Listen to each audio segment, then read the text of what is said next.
Greetings folks, it's Rob here from 81632bit. Now, a few years ago I did a review for the channel of the Mega Drive action platform game Alisia Dragoon, and much to my chagrin it didn't really get a lot of views, and to this day it still hasn't.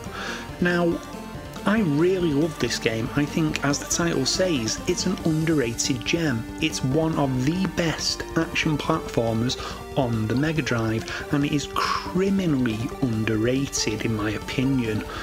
Yes, the story is somewhat generic, magical fantasy action adventure in a mysterious, not quite Earth but still kind of recognisable fantasy land. But it's more than that. The game plays beautifully, it looks great, it sounds great. Hell, it even reviewed great, but it just didn't do well at the time. And I'm here to tell you why I love it and why it's such a good game. So, really, without further ado, let's get into my re-review of Alisia Dragoon. Now, Alisia Dragoon was produced by Game Arts and Gainax, although it was actually ultimately published in the West, at least, by Sega. Now, as you can see from this intro here, the game takes a bit of a South American, Central American vibe. It's very Mayan, Aztec-y in its imagery, although the notion of the dragon is a bit more sort of European, Asian influenced. And, you know, it's a nice little intro. Yeah, there's nothing too spectacular about the zoom-in star effect or anything, but it's pleasant. And, you know, you can go into the game, you've got some really basic options to be playing about with, but they're always welcome. Difficulty setting, change controls and a sound test. But, you know, realistically, we want to play the game. So you start the game and you get a bit of story blurb. Now, as I recall, this story is slightly changed from the Japanese original. It's sort of the Western version of the story actually makes less sense than the original Japanese version, but that was quite common. Splatterhouse 2 was the same, where the introductory story was changed for the worst basically and dumbed down. But, you know, you get to the game, you get these nice little intro bits before each stage, and immediately we're into what is quite a colourful looking world, and you immediately notice this game's USP. You have dragons or dragoons as your helpers. There are 4 to choose from, each one has its own unique power. This is my favourite one, the fire breather. And as you can see, you shoot lightning from your fingers, magic style. Now, underneath your HP you'll see a meter, and you can fire the lightning as long as that meter has sections of it lit up. You reach the final 3 sections of it and you get a sort of a screen clearing blast, very reminiscent of the multi-shot in Turrican. And as you can see, I've changed the dragon there to try a different one. And, you know, the game looks good, there's some nice parallax, and yes, it's been a while since I played this, and I died. And this is a very arcadey game over screen, and it's, you know, it's a nice little bit of presentation. It certainly beats just the standard game over, dump you back to the title screen, which was quite common in a lot of games. As you can also see, you get a ranking when you ultimately die, and in this case I'm Worm Master, because even though my hit rate was 85%, I died really early in level 1, so let's give that another go, shall we? And hopefully I can show you some more of what makes this game so special. Now, one thing I will say, there are a few of these little on rails bits here where you have no control, and the control is just sort of dropped on you. Now, you can change the dragons. I accidentally knocked the button there, but on we go. And, you know, as you can see, it's quite a nice game. Like I said, there's a bit of parallax going on there with the background. The graphics are quite nice, quite well defined. It's a very good use of colour for the Mega Drive's power. Everything is clear and obvious. And, you know, it's it's really nicely animated. Yes, the animation on the dragon is a bit basic, but the animation of Alisia herself is pretty damn good. The animation of most of the enemies is good. Some of it is a little simplistic, and these mushroom things are damned annoying. But you know, the game, even on its normal difficulty, is not overly difficult, even though you just witnessed me die like a minute into level 1. You know, this is one of those rare games where it plays so well and it is so good that I will keep coming back to it.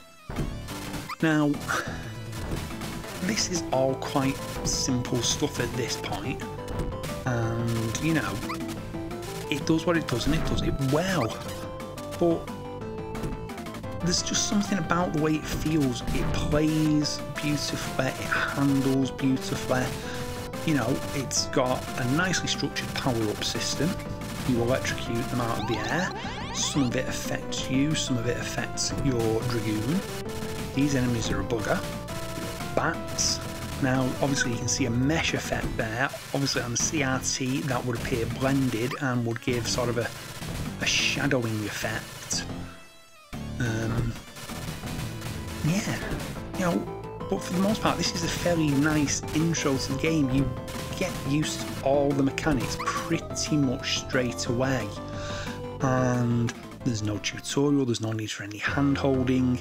The game does what the game does. And I'm about to introduce you to something that this game also does quite well, which is secrets. The levels on Alisia Dragoon are absolutely littered with secret areas and hidden icons. Now those stars will power up your dragon. You have levels for your lightning, your dragon has levels for its attacks. And here we go, another bit of a hidden zone. But these hidden zones aren't easy. You know, it's not like some games where you find a hidden zone and there's just loads of treasure. This game will place enemies in the hidden zone.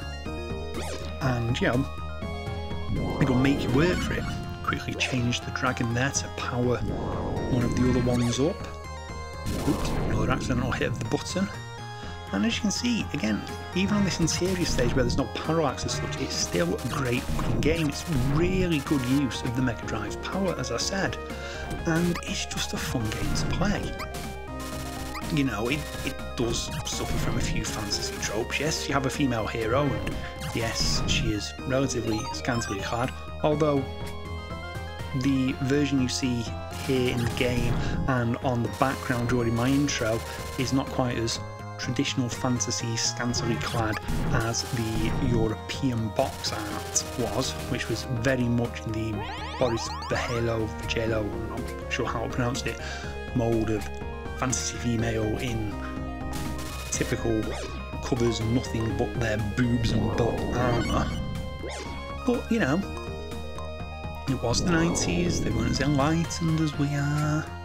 But yeah, this is a fun game. Like I said, it looks good, it sounds good, it plays good, and as I said, massively underappreciated. Like I said, it did review well in Mean Machines magazine, which, you know, was a bit of a standard bearer for console reviews in the UK.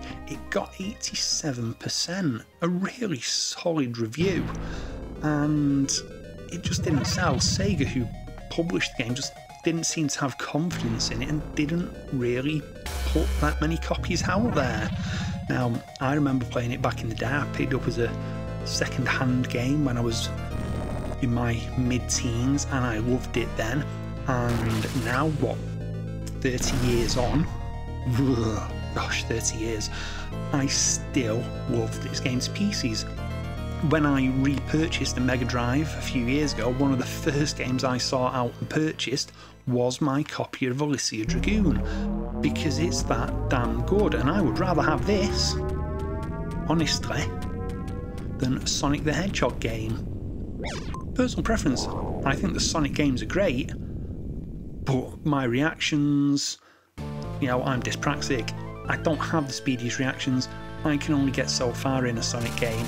I have completed Alisia Dragoon on a number of occasions, and I think its slower pace helps with that. But yeah, in conclusion, this is a superb game. I heartily recommend it to anyone who owns a Mega Drive. It is, without a doubt, one of the platform's finest action titles, and you will not be disappointed if you get it. Anyway, that's enough from me. I've been Rob, this has been 81632-bit. If you've enjoyed this video, hit the like button. If you really enjoyed it and really liked what you saw, hit the subscribe button, ring the bell, it all helps, and hopefully I will see you on the next video. Oh, and don't forget, there's various links down below for my social media channels, my Patreon and my Ko-fi. So this is Rob saying so long, and I'll see you on the next video.